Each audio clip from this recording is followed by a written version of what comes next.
마음의 상처를 받고 올해 처음이자 마지막으로 참가한 대회에서 그런 대회에서 제가 입상을 하게 된 거죠. 안녕하세요. 수클리닉 부평점 대표원장 이수연입니다.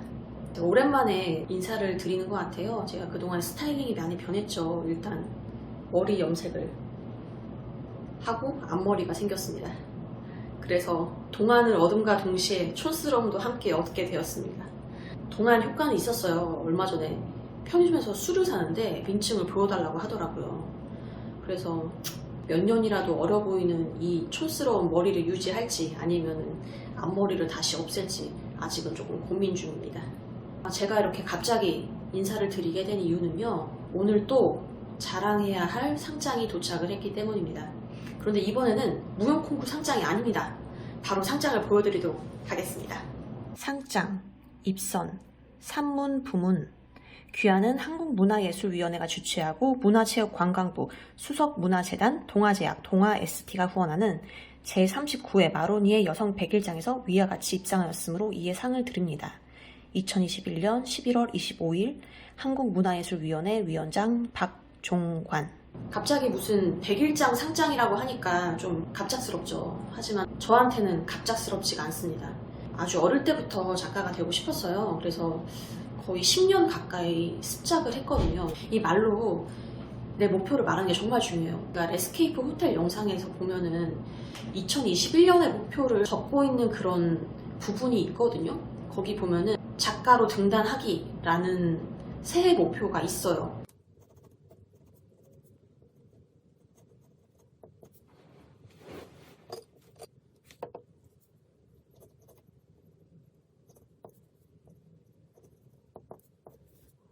근데 진짜로 이렇게 이루지 않았습니까?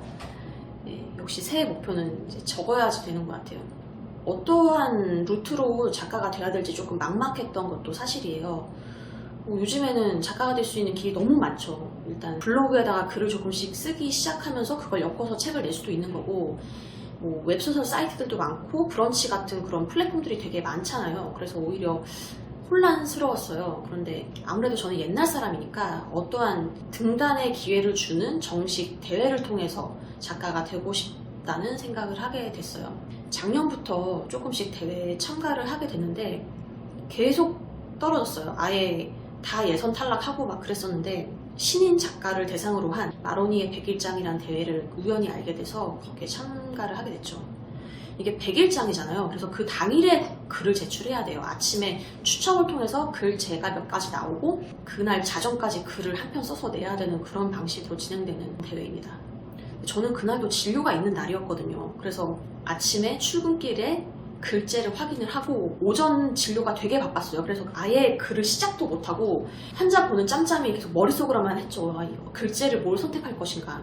점심시간 직전에야 글제를 선택할 수가 있었고, 점심시간에 밥을 먹으면서 개요를 머릿속으로 대충 짰습니다.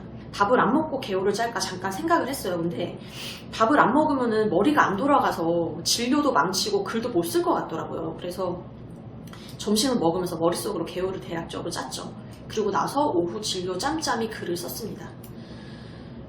쉽지 않았어요. 이거는 미리 써놓을 수가 없으니까 평소에 글 실력이 여실히 드러날 수밖에 없는 대회 형식이잖아요. 그런 대회에서 제가 입상을 하게 된 거죠. 사실 작년에 참가한 가장 마지막 대회에서 조심스럽게 수상할 수 있지 않을까 기대를 했었는데 보기 좋게 아예 예선 탈락을 해버린 거예요. 그래서 사실 되게 마음의 상처를 받고 올해는 거의 글을 쓰지 않다가 올해 처음이자 마지막으로 참가한 대회에서 작가로 등단을 하게 된 거거든요. 이게 등단이란 게 어떤 거냐면은 아무 글쓰기 대회나 나간다고 등단을 하는 게 아니라 주최 측에서 추천을 해가지고 등단을 할 수 있는 걸로 알고 있어요. 그래서 약간 공신력 있는 대회들에서만 주최 측의 추천으로 작가 등단을 할 수 있다라고 알고 계시면 됩니다. 10년 동안 어떻게 글쓰기 준비를 했냐면요. 가난한 학생 시절일 때는 서점에 매주 초나 매월 말에 가서 그날 나온 잡지들을 쫙 봐요. 그러면 독자의 편지 같은 게 있거든요. 읽었던 기사에 대한 감상이라든가 의견 같은 거를 한 문단, 두 문단 정도로 해서 보내면 5,000원짜리 상품권을 줍니다. 그래서 잡지를 사지 않고 그 선 자리에서 잡지를 싹 대충 이렇게 읽은 다음에 모든 잡지 책마다 엽서를 써서 보내요. 이메일로 써서 보내면은 5,000원짜리 상품권을 줘요. 다음 호에 그 제 메일이 실리게 되죠. 그거를 해서 한 일주일에 몇만 원씩은 벌었던 것 같아요. 그게 소소하게 글 쓰는 도움이 됐고, 그런 식으로 이제 몇 가지 칼럼 외주도 받고, 그렇게 잡스러운 글을 용돈 벌이 삼아 쓰기 시작하면서 글쓰기 연습을 했던 것 같아요. 네, 그렇게 되었습니다. 제가 마로니의 여성 100일장이라는 대회를 통해서 정식 작가로 등단하게 되었다는 게 이번 영상의 요약이 되겠네요. 발레 같은 경우에는 제가 제 스스로 막 최선을 다했다든가 나 정말 열심히 했어 이렇게 말할 정도로 열심히 하지는 않았어요. 어쨌거나 취미생활이고. 근데 저는 작가를 제 세컨드 잡 내지는 궁극적인 진짜 목표의 직업으로 보고 있기 때문에 10년 동안 되게 많은 노력을 했어요. 그래서 이번 대회에도 제 모든 걸 쏟아부었고, 작년부터 대회 준비를 하면서 많이 노력을 했고, 진지하게 준비를 하고 지금도 진지하게 글을 계속 쓰려고 생각을 하고 있어요.